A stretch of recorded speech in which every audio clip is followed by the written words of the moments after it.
ঠাকুর জামাই এলে শুধু দুমুঠো চাল দিলেই হবে না, তার জন্য কিন্তু পোলাও কোরমা সব রান্না করতে হবে। কে তাই তো? এবারে অ্যাম্বিশন ডান্স গ্রুপের আরেক নিবেদন।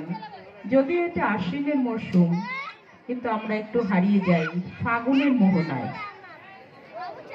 ফাগুনের মোহনায় নিয়ে যাচ্ছে আমাদের অ্যাম্বিশন ডান্স গ্রুপের খুদে শিল্পীরা।